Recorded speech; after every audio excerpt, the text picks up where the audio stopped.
Bom, iniciar a gravação, pessoal, vamos para fazer a correção online dessa lista de problemas que eu passei para vocês resolverem em sala. O assunto é eletrostática. Então vamos lá. Número 1. Um corpo está eletrizado positivamente. Bom, veja bem, se o corpo está eletrizado positivamente, vamos desenhá-lo aqui. Desenhar isso aqui seria o corpo. Se ele está eletrizado positivamente, eu já ensinei vocês, é porque ele perdeu elétrons. O elétron, aquela partícula elementar que está dentro dos átomos, que é portadora da carga negativa. Então, se o corpo está neutro, ele tem a mesma quantidade de elétrons, que são os menos, né, negativos, e prótons.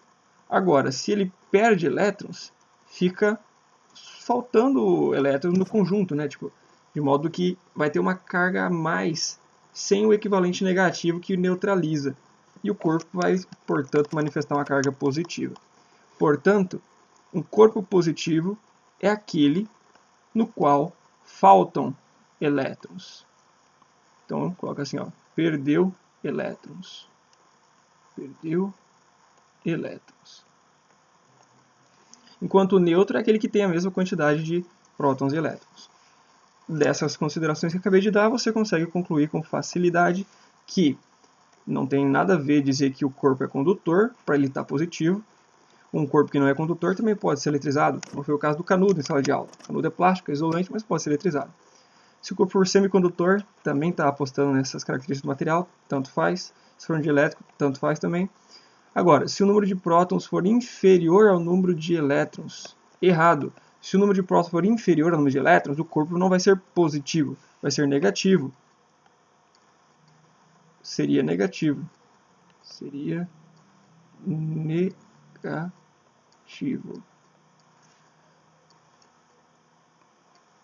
Isso aqui. Prótons sobrando.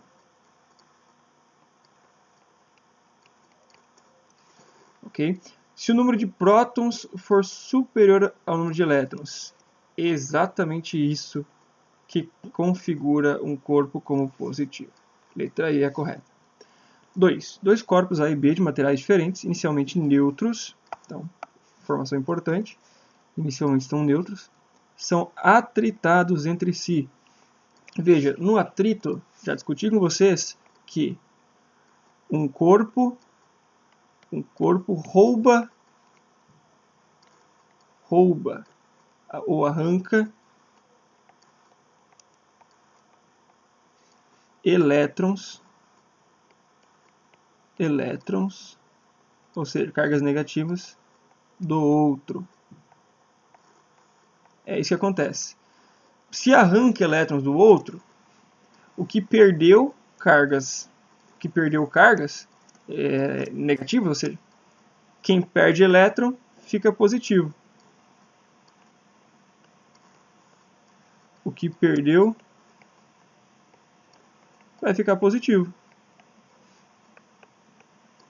O que recebeu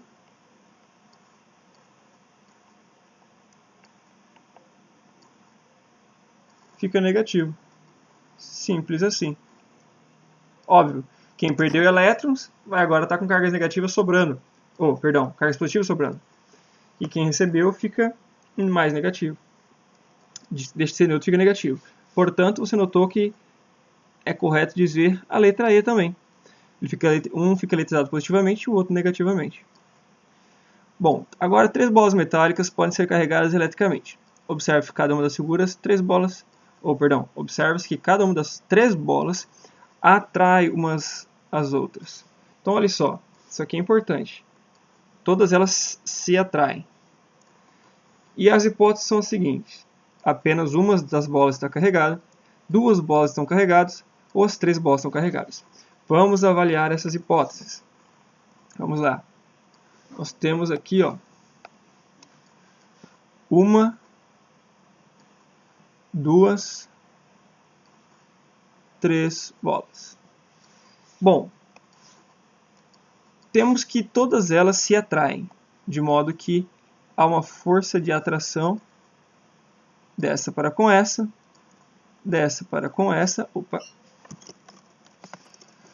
dessa aqui para com aquela ali e vice-versa, todas estão se atraindo.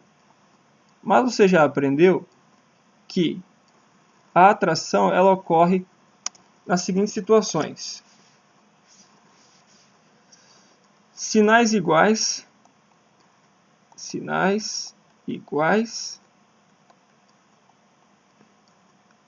afasta. Sinais diferentes aproxima.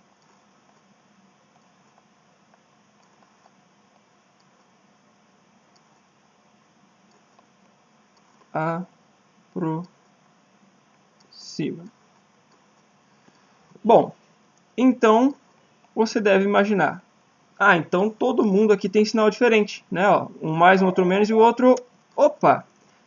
Só há dois tipos de sinais, gente. Mais ou menos. Esse terceiro, se for colocar alguma carga nele, seria menos ou mais. E aí tá o BO. Porque se nós colocarmos ou menos ou mais, nós teremos a repulsão ali. Porque pelo menos uma vai ser igual a outra no sinal. Agora, se nós deixarmos uma com carga negativa, como neste exemplo, e outra com carga positiva, eu garanto que elas duas vão se atrair. Por quê? Sinais diferentes se atraem. Agora, se eu deixar a terceira neutra, eu também garanto que ela vai ser atraída tanto pela positiva quanto pela negativa. Por quê? Porque eu já mostrei para vocês, quando eu explicava lá do porquê o canudo era atraído pela parede, que ao aproximar um corpo neutro de um corpo que possui carga elétrica, nós temos a separação de cargas dentro do corpo neutro. Como nesse exemplo, ó, a parte mais próxima da carga positiva vai ter as cargas negativas desse corpo neutro aproximadas dele. Ao mesmo tempo, as cargas negativas tendo se aproximado para cá, elas foram repelidas por essa carga negativa aqui desse outro corpo que é negativo. De modo que esse lado ficou manifestando características de carga positiva. Então veja, há uma separação de cargas aqui. E como a parte negativa está mais próxima do corpo positivo, vai haver atração entre esse pedaço do corpo neutro e o corpo positivo. E como a parte positiva está mais próxima do corpo negativo, vai haver atração também dessa parte positiva do corpo com a parte negativa do corpo negativo. Desse modo, tendo então apenas dois corpos com carga elétrica, obviamente de sinais diferentes, nós temos a situação onde os três objetos podem se atrair. Logo, a hipótese verdadeira é a hipótese que diz que as duas bolas estão carregadas. Portanto, somente a hipótese 2 está correta. Vamos colocar aquele círculo como outrora, né? Somente a hipótese 2 está correta. Bom, no próximo caso, nós temos que durante a formação de uma tempestade são observadas várias descargas elétricas, os raios, que podem ocorrer das nuvens para o solo, do solo para as nuvens ou entre a própria nuvem e outras nuvens. As descargas ascendentes, ou seja, de baixo para cima e descendentes, de cima para baixo, podem ocorrer por causa do acúmulo de cargas elétricas positivas e negativas que induz uma polarização oposta no solo. Essas descargas elétricas ocorrem devido ao aumento da intensidade do campo magnético da Terra. Gente, nós não estamos estudando campo magnético, nós estamos estudando campo elétrico. Então não faz sentido. Letra B. Corrente elétrica gerada dentro das nuvens. Bom, ele está preocupado não com o que ocorre somente dentro da nuvem, mas com aquela corrente elétrica que vai da nuvem para o solo, ou seja, o raio. E a corrente elétrica, mais especificamente, é parte do estudo da eletrodinâmica, que nós não estamos vendo ainda. Então, não é uma corrente elétrica dentro da nuvem o que nos interessa, mas sim as cargas estáticas dentro da nuvem, e não cargas em movimento, que é a corrente elétrica. Bom, resistividade elétrica do ar entre as nuvens, cara, o negócio é o seguinte, dizer que a descarga elétrica ocorre pelo aumento da resistividade elétrica do ar É absurdo, porque a resistividade se opõe à passagem do raio. Quanto mais a resistividade do ar, mais difícil é o raio cair. Então, não é por causa do aumento da resistividade que ele vai cair, muito pelo contrário.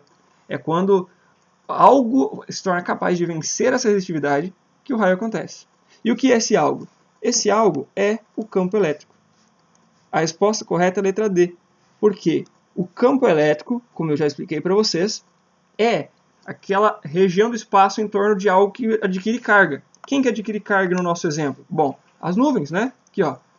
As nuvens ficam com um acúmulo de cargas. Essas cargas geram um campo.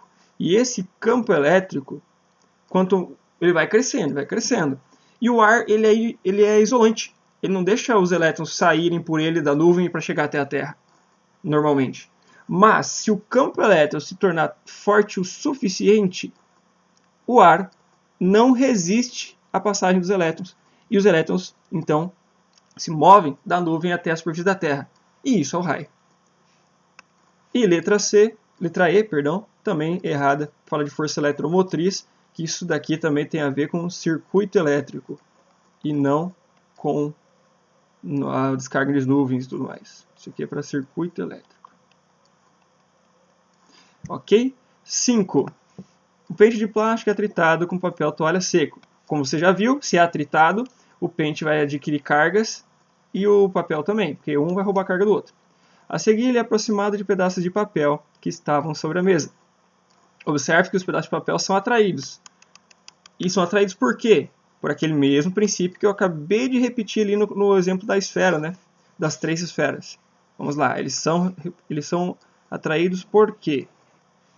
Vou fazer o seguinte, não, peraí, vamos desenhar esse pente aí. Vamos desenhar o pente aqui, ó. O pente aqui. Temos um pente aqui, ó. Bem original. Esse pente se aproxima então dos pedacinhos de papel, ok? E aí acontece o seguinte, meus caros. O pente, ele, por ser normalmente de plástico, tende a roubar elétrons do papel ao ser atritado, de modo a ficar com carga negativa. Se ele fica com carga negativa, ao se aproximar dos papeizinhos, ele repele as cargas negativas do papelzinho para a lateral do papelzinho, para o lado oposto, né, do próprio pente. De modo que há uma separação de cargas dentro dos papeizinhos. E as cargas positivas, então, acabam ficando mais próximas do pente. Logo, se as cargas positivas estão mais próximas do pente, vai haver uma força de atração entre as cargas positivas da lateral do papel com as cargas negativas do pente. De modo que todo corpo neutro acaba sendo atraído por um corpo carregado, depois da separação de cargas, né? Preciso lembrar isso aqui, não. Ocorreu uma separação de cargas.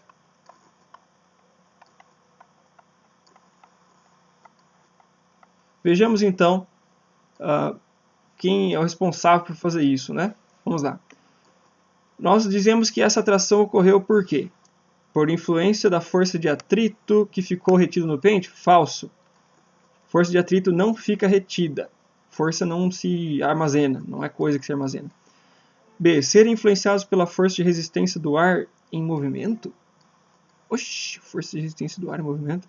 Resistência do ar é aquela que atrapalha o movimento quando você está andando de bicicleta, não tem nada a ver com a história. C. Experimenta um campo elétrico capaz de exercer forças elétricas. Opa, exato. É isso aqui. Por que é isso aqui? Porque ó, essas cargas geram campo. Geram campo elétrico. E aí surge força. Surge a força elétrica. Surge força elétrica. Esse aqui é um pente, tá? Deixa aqui escrito, né? Papel. Aqui embaixo. Bom, a D está errado por quê? Fala do campo magnético. Ó, a gente está estudando magnetismo, pô. Então estudando eletricidade. E aqui, ó, possuem carga elétrica que permite serem atraídas ou repelidas. Falso. Falso. Por quê? Papel neutro como ele estava, ele não tinha sido, o papel não tinha sido atritado, eletrizado. Sempre é atraído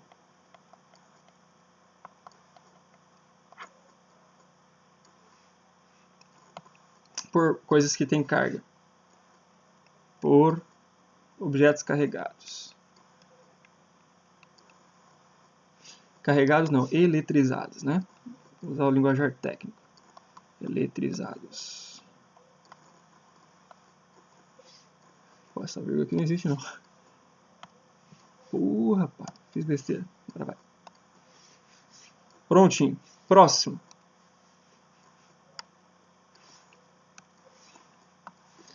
Um carro que trafegava em uma estrada durante uma tempestade é atingido por um raio. Com relação aos ocupantes, é correto afirmar que sofrerão choque elétrico, pois a carroceria do carro é constituída de um bom material condutor. Falso. Eles não vão sofrer um choque elétrico. Não sofrerá choque elétrico. Por que eles não vão sofrer? Já explico.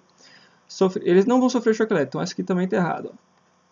As cargas elétricas são distribuídas em todo o interior do material. Errado. Falso. Elas não são distribuídas no interior. Muito pelo contrário. Se distribuem exteriormente. Distribuem exteriormente. Bom, não sofrerão nenhum choque elétrico devido aos pneus serem constituídos de material isolante, garantindo isolamento elétrico. Tá, mas e daí se o pneu é isolante? O raio vem de cima? Oxi, nada a ver, né? Não faz diferença. Nada a ver. Você tende às vezes a pensar que isso tem a ver porque você fala, o borracha é isolante. Tá, mas é isolante impediria da eletricidade vir, por exemplo, do chão para o carro. Mas se o raio cair em cima do carro, o que tem a ver o pneu lá separando ele do solo? Nada. Já cai o raio nele. A questão aqui é o seguinte, ó, é o que está expresso na letra E. Não sofrerá choque elétrico, por quê? Porque a carroceria é formada por um material condutor e as cargas vão se distribuir na superfície externa. A eletrização ocorre na superfície externa. E por que isso? Vamos lá, deixe-me te explicar. A ideia é o seguinte, ó, imagine, cadê esse objeto aqui? Aqui, ó. Imagine uma esfera, que não é uma esfera, essa figura aqui, ó. Imagina essa figura aqui e ela fosse metálica, tá? Deixa eu tentar fazer uma melhor. Aí, ficou melhor. Então, pensa que isso aqui é uma arruela metálica. E aí, de repente, vem um raio, um choque, aqui, ó. Esse choque, ele traz elétrons, tá? Deixa eu mudar a cor do elétron para poder aparecer lá dentro, né? Elétrons, traz elétrons, ó, elétrons. Esses elétrons, ao chegar nesse objeto, nessa arruela metálica, eles vão migrar para ela. Só que elétron repele elétron. Todos têm carga negativa. De modo que um elétron vai repelir o outro, vai repelir o outro, vai repelir o outro, até eles se espalharem por todo o objeto. Só que, olha só, este elétron que está aqui, esse elétron aqui, ó, ele repele todos os elétrons ao redor dele e repele também esse elétron que está aqui longe, ó, de modo a empurrar esse elétron para longe. E esse outro elétron aqui, esse mesmo elétron também acaba empurrando esse outro para longe. E esse empurra esse outro aqui para o lado, mas empurra aquele lá do outro lado para o máximo que pode. Da mesma forma, esse vai acabar empurrando o outro para o máximo que pode. Resumo da história. Cada elétron que se repele vai jogar os elétrons para ocupar todo o material e depois eles vão se repelir de modo que vão ocupar todos eles a superfície mais externa do objeto. E sabe qual é o efeito disso?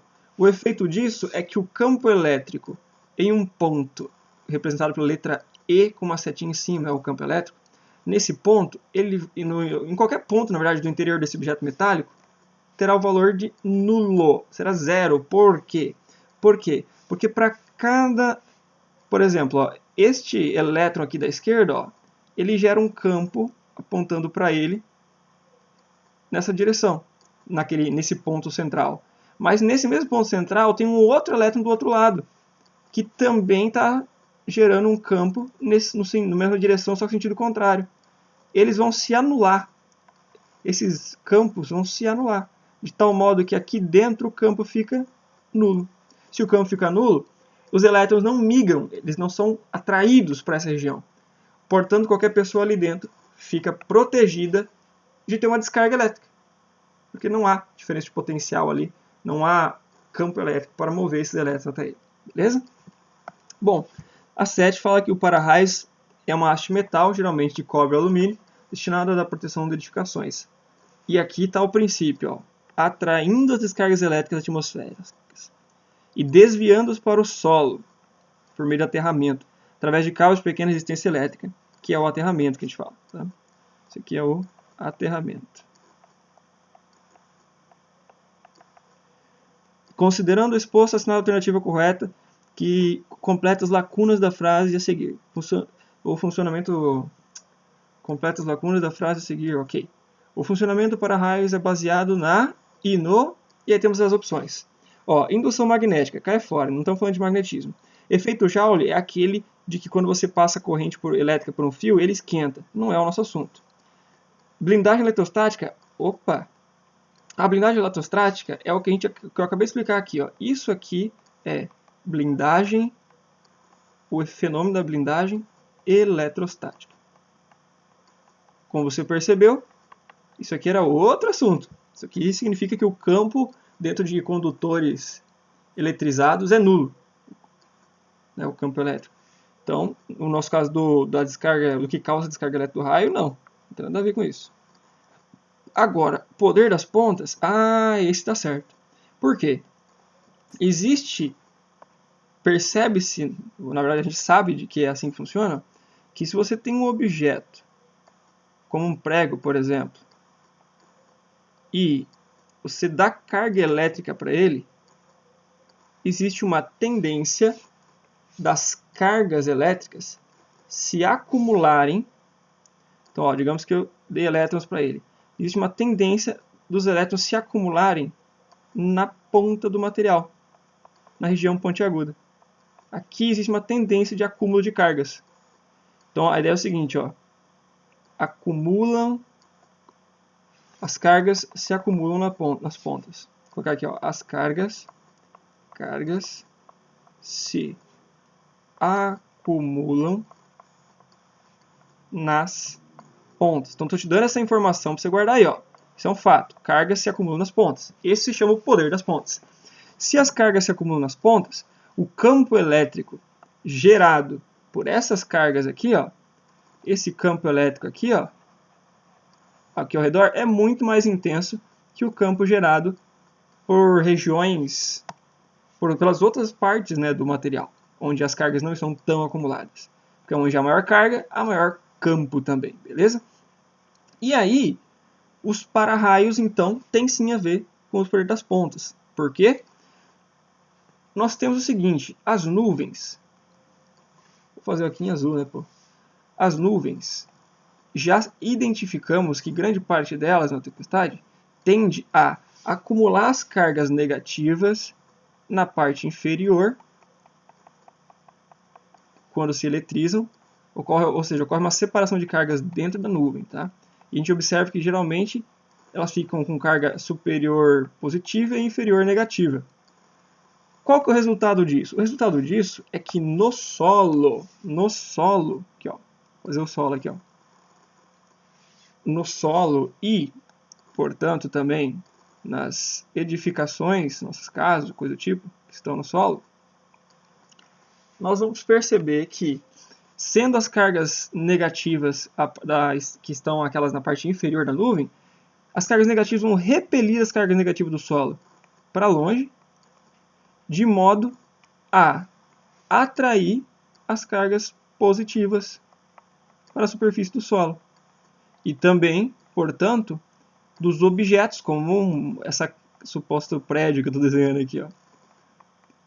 E aí, há uma tendência de descarregar esses elétrons na região onde se acumulam essas cargas.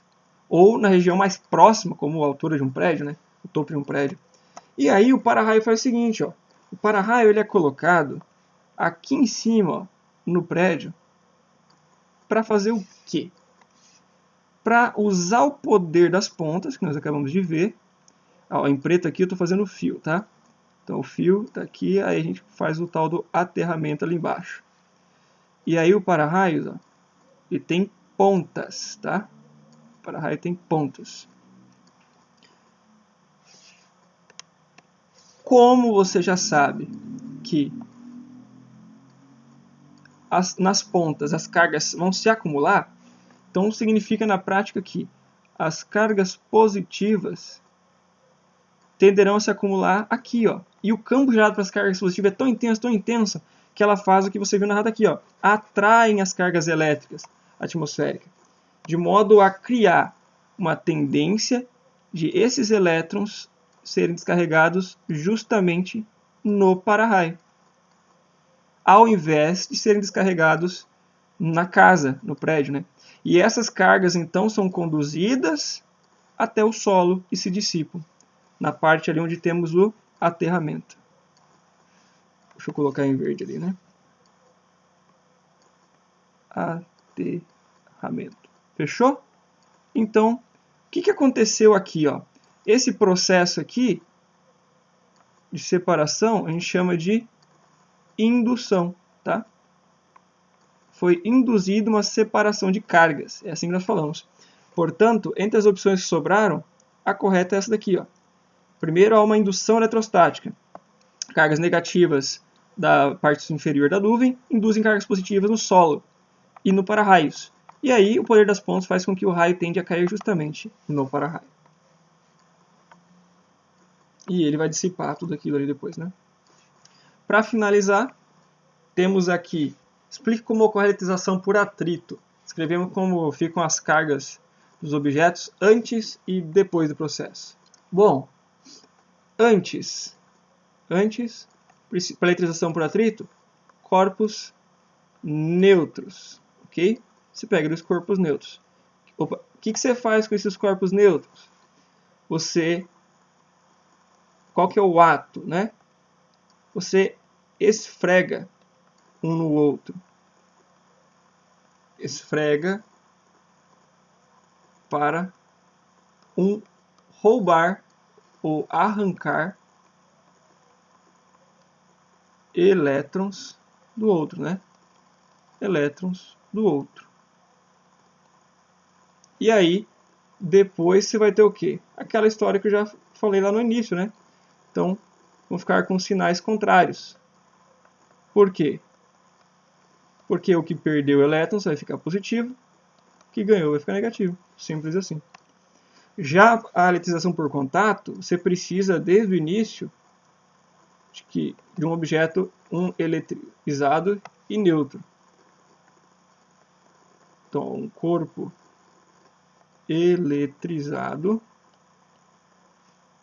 e outro neutro. E aí, qual que é o ato? O ato é encostar. Encostar um no outro. O que vai acontecer quando eles encostar? Encostar para transferir parte da carga. Transferir parte da carga. E no final, né, ou depois, as cargas ficam com sinais iguais, porque o que tinha compartilhou da sua carga. Então, do sinal que fosse, se fosse positivo, ele compartilharia a carga positiva. Se fosse negativa, compartilharia a carga negativa, né? Então, sinais iguais no final. Agora, na eletrização por indução, é bom ter uma imagem para ver isso, né?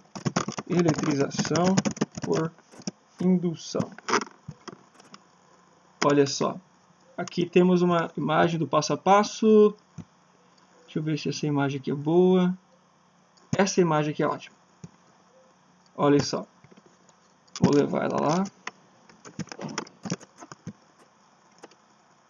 Olha aqui, pessoal. Na eletrização por indução, nós precisamos Ô, diacho, parece que travou o negócio aqui. Voltou? Não voltou?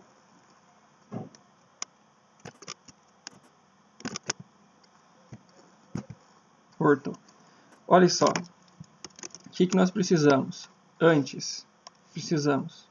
Antes. Um eletrizado e outro neutro. O ato é aproximar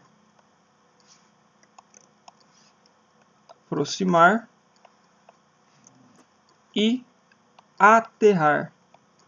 Como assim? Olha só, tá aqui no esqueminha. E eu já vou escrever também aqui depois, né? Depois, sinal contrário. Contrário ao do indutor. Terminam com sinais contrários, o indutor e o corpo que recebeu carga. Vamos deixar aqui nesse canto. Ô, diacho, não veio também. Aqui, ó. Olha só o esquema aqui que resume isso que eu escrevi. Aqui, ó. Ao aproximar um canudo, por exemplo, carregado com cargas negativas de um corpo neutro, eu separo as cargas dentro dele, né? Ó, a parte negativa do canudo atrai as cargas positivas e repele as negativas para o outro lado. Ao aterrar, ó, veja que eu não encostei. O cara que não encosta o canudo para que não faça uma eletrização por contato. Ele apenas aproxima, ou seja, ele induz uma separação de cargas, ok? E aí, ao fazer o aterramento, ó, eu faço com que esses elétrons que estavam sendo repelidos sejam repelidos para a Terra. E aí, ao tirar o aterramento, o que acontece? Bom, então aquele corpo lá perdeu elétrons agora. Então ele ficou positivo, tá vendo?